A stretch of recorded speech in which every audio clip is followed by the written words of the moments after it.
In the corridors of power in Washington, D.C., they call it a surgical strike. They call it eliminating a threat. But across the vast stretches of the global south, from the mountains of Lebanon to the plains of Iraq, a different word is being whispered: martyrdom. For over 3 decades, one man stood as a living wall against the most powerful military machine in human history. He didn't lead from a gold-plated tower. He didn't seek the approval of Wall Street or the United Nations. He sat in a modest house in Tehran, wearing the robes of a scholar, and single-handedly dismantled the plans of 4 different American presidents. Today, Donald Trump believes he has won. He believes that a missile can end a movement. But history tells a different story. Today, we peel back the layers of Western propaganda. We aren't here to give you the CNN version or the Fox News talking points. We are here to look at the man who never bowed. This is the legacy of Ayatollah Khamenei, the hero of the resistance, and the dushman of the empire. To understand why the American establishment hated Khamenei, you first have to understand who he was. In a world where political leaders accumulate billions, Khamenei lived a life of staggering simplicity. This is a man who, despite having the oil wealth of a nation at his fingertips, lived like a monk. American audience, ask yourself, why does your media call him a corrupt dictator when he owns no yachts, no palaces, and no offshore accounts? The contrast is jarring. On one side, you have Donald Trump, a man defined by excess, by corporate greed, and by the brand of his own name. On the other, you have a leader defined by faith and austerity. Khamenei's power didn't come from a bank account. It came from authenticity. In the eyes of his people and millions of others across the Middle East, he was the leader of the oppressed. While the West saw a theocrat, the East saw a man who couldn't be bought. And that, more than anything else, is why Washington feared him. You can lobby a politician. You can bribe a general. But you cannot buy a man who wants nothing from this world. Look at this map. This is what encirclement looks like. For 40 years, the American empire has kept a dagger at Iran's throat. They surrounded him with steel and fire. They imposed sanctions that were designed to starve his people into submission. Any other leader would have collapsed. Any other nation would have surrendered.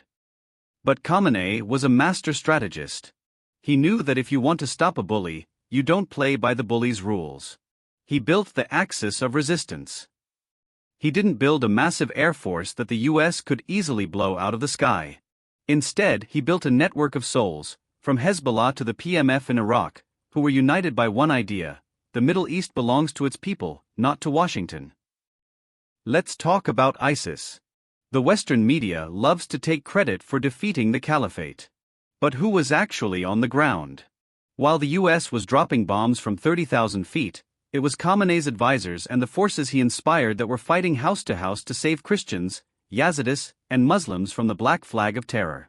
He didn't just protect Iran, he protected the region from a monster that Western intervention helped create. Trump calls this terrorism. We call it sovereignty. Why is it that America can have bases in 800 locations worldwide, but Iran is a threat for having allies in its own backyard? The hypocrisy is the foundation of the American empire, and Khamenei was the only one brave enough to point it out every single day. Now, let's look at the man who pulled the trigger. Donald Trump. A man who treats international law like a real estate contract he can tear up whenever he wants.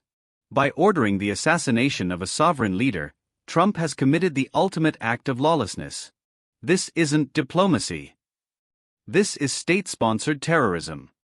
Trump claims he wants to make America great again, but what is great about dragging the world into World War III? What is great about murdering a leader who was a symbol of hope for millions? Trump's actions are not those of a statesman. They are the actions of a desperate bully who realizes the world is moving away from American hegemony. Think about the consequences. Every American soldier in the Middle East is now a target. Every U.S. base is now a ticking time bomb. Trump didn't make America safer, he put a target on the back of every American citizen abroad. And for what? To satisfy a base of voters who don't even know where Tehran is on a map. To please a military-industrial complex that profits from every drop of blood spilled? Khamenei was an enemy, to Trump because he represented something Trump can never understand: principle. You can't negotiate a principle. You can't intimidate a man who views death as a gateway to his creator. Trump's art of the deal failed against Khamenei's art of resistance, so Trump resorted to the only tool he has left: raw, brutal violence. As we speak, the fires are spreading. Iran has already begun its retaliation. From the heights of Dubai to the U.S. bases in the desert, the lion's roar is being heard. But the real retaliation isn't just military. It's ideological. By making Khamenei a martyr, Trump has guaranteed that his message will live forever. You can kill a man, but you cannot kill the idea of resistance. Across the world, people are waking up. They are seeing the American empire for what it is: a fading power that uses murder because it has lost the argument. The American audience needs to understand, this isn't just another war in the Middle East. This is a shift in the global order. The era where Washington could decide who lives and who dies is over. Khamenei ensured that Iran would be strong enough to stand on its own feet, and today, that strength is being tested. History is rarely written correctly in the heat of the moment. The history books in U.S. schools will call him an enemy. But the history written by the people of the world will call him the unbowed. Ayatollah Khamenei lived a life of purpose. He saw his country humiliated by the West in 1953, and he vowed it would never happen again. He took the hits, he took the sanctions, and he took the threats, and he walked to his end with his head held high. He died as he lived, defying the empire.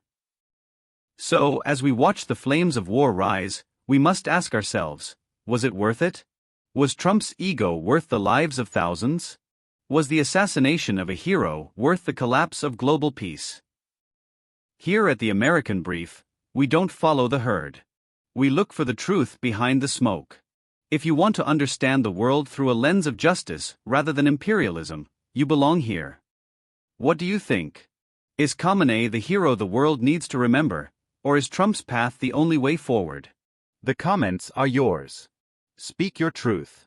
Subscribe, and stay defiant. This is the American Brief.